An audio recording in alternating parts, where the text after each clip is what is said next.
본문은 우리가 이미 본 것처럼 다윗의 성전 건축과 관련된 메시지인데요. 그러니까 유언적인 메시지입니다. 그 중심이 되는 메시지를 세 가지로 볼 수 있는데 그 중에서 오늘은 두 가지를 먼저 보도록 하겠습니다. 첫 번째 강조점은 뭐냐면 하나님의 주권적인 선택입니다. 5절에서 말하고 있는 것처럼 다윗에게는 여러 아들이 있었지만 하나님께서는 그들 중에서 솔로몬을 택하셔서 다윗의 왕위를 잇게 하시고 성전을 건축하는 사명을 맡기셨습니다. 왜 솔로몬일까요?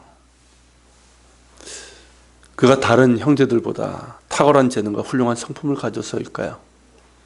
많은 사람들이 그렇게 생각할지 모릅니다. 지혜로운 왕이었으니까. 그런데 그거는 나중에 하나님께서 주신 은사고 축복이지 선천적으로 그랬던 건 아니에요. 그러니까 우리는 나름대로 이유가 있을 겁니다. 그러나 그것은 우리의 익숙한 생각일 뿐이지 하나님의 선택에는 사람의 타고난 성품이나 재능, 성취와는 거의 상관이 없습니다. 하나님의 주권적인 선택, 이것이 이유입니다. 솔로몬은 장자도 아니었고 우리가 아는 것처럼 그의 출생도 그렇고 그의 왕위 등극도 불미스러운 환경에서 나옵니다. 성품으로 본다면 애굽의 공주를 아내로 받아들이면서 애굽의 우상 숭배를 용인하지 않았습니까? 그래서 나라를 음란한 혼합 종교의 독버섯이 자라게 한 그런 우유부단하고 영적으로 깨어있지 못한 그런 모습이 오히려 있었습니다. 솔로몬뿐만 아니라 성경의 인물들을 보면 그가 타고난 어떤 성품이나 재능이 뛰어나서가 아님을 알 수가 있습니다. 대표적인 사람이 누굴까요? 야곱이죠. 야곱은 인간적인 면에서 그의 형 에서와 비교를 해보면 야곱이 훌륭한 성품과 탁월한 재능이 있어서 하나님께서 택하셨다고 할 수 있는 근거가 전혀 없습니다.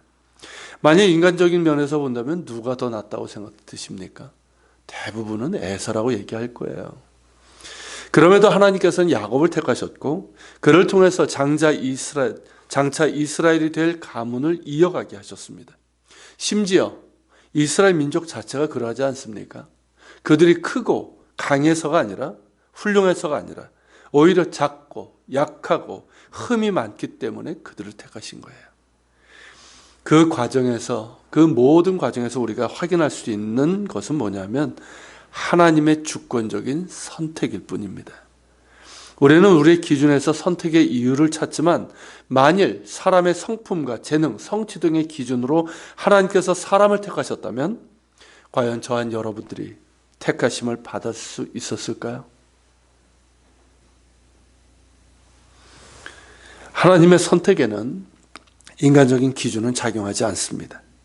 그분의 주권적인 은혜만이 작용될 뿐입니다. 그 은혜로 내가 택함 받아 하나님의 자녀가 된 것 뿐입니다. 그러므로 이 사실을 깨닫는 것이 은혜인 거예요.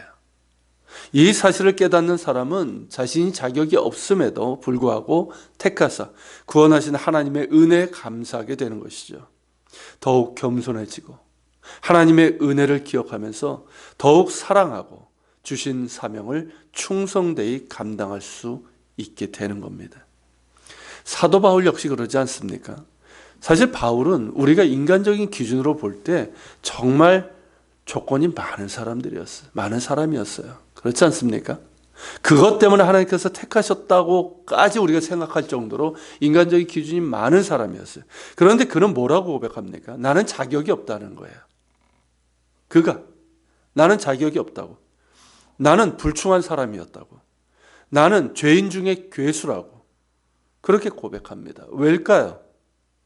나의 나 된 것은 오직 하나님의 은혜로 된 것임을 알기 때문입니다. 그래서 끝까지 주님 바라보고 겸손히 충성되게 그렇게 그 길을 갈 수 있었던 것이죠.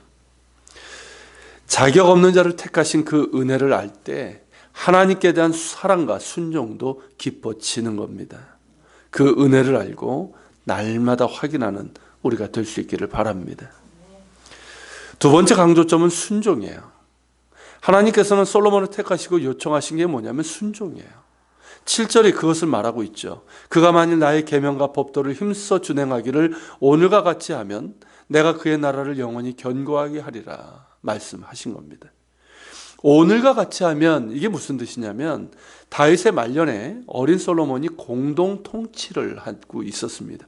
대부분 이스라엘 이렇게 보면은 그 아버지 선왕의 그 말년에 이렇게 아들이 같이 공동 정치를 통치를 하는 그런 게 많이 나타나요. 그러면서 이제 왕으로서의 업무와 통치 등을 이제 배웠던 기간을 뜻하는데, 그때 솔로몬은 하나님의 계명과 이 법도를 힘써 준행했다는 것이죠. 그와 같은 순종을 원하시는 거예요. 오늘 같이 이런 순종을 하면 너의 아버지 다윗 때처럼 너의 나라를 견고하게 하시겠다는 약속입니다.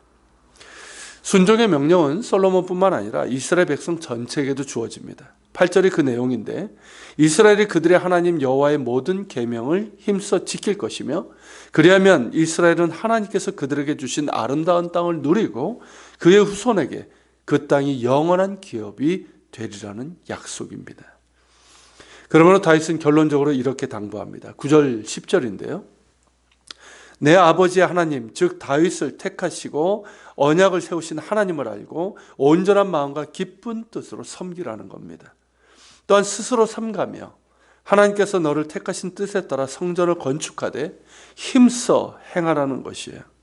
이는 솔로몬뿐만 아니라 이스라엘 백성들에게도 주어진 당부입니다. 너희를 택하시고 언약의 백성으로 삼으신 하나님께 순종하고 하나님의 성전 건축 역시 자원하는 마음으로 솔로몬을 도와 힘써 하라는 것이죠. 하나님께서 우리에게 원하시는 것은 순종입니다. 하나님의 말씀을 아는 것도 중요하지만 아는 데 그치지 않고 그 말씀대로 순종하는 그것이 하나님을 기쁘시게 합니다. 순종하는 자에게는 더욱 크신 은혜와 복을 주십니다. 성경이 그것을 약속하고 있어요. 그리고 순종하는 자에게 주시는 가장 큰 은혜는 뭐냐면 하나님과의 친밀한 관계입니다. 하나님과 친밀한 관계 가운데 주어지는 만족과 평안과 기쁨이 그의 것이 될 것이고, 하나님이 그의 왕이 되시는 하나님 나라가 그 안에 이루어지게 될 것입니다. 기도하겠습니다.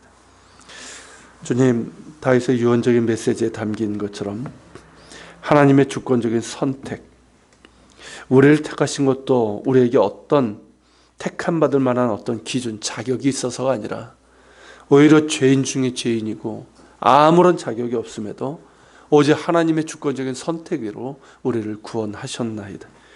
이것을 기억하며 감사하게 하여 주옵소서. 겸손하게 하여 주옵소서. 그리고 하나님께서 우리에게 원하시는 것은 순종입니다. 말이 아니라, 아는 것에 있는 것이 아니라 하나님의 뜻이기에 기꺼이 순종할 수 있는 것을 원하십니다. 순종을 통해서 더욱더 하나님께 가까이 나갈 수 있는 우리가 되게 하여 주시옵소서. 말씀을 기억하면서 같이 기도하며 나갑시다.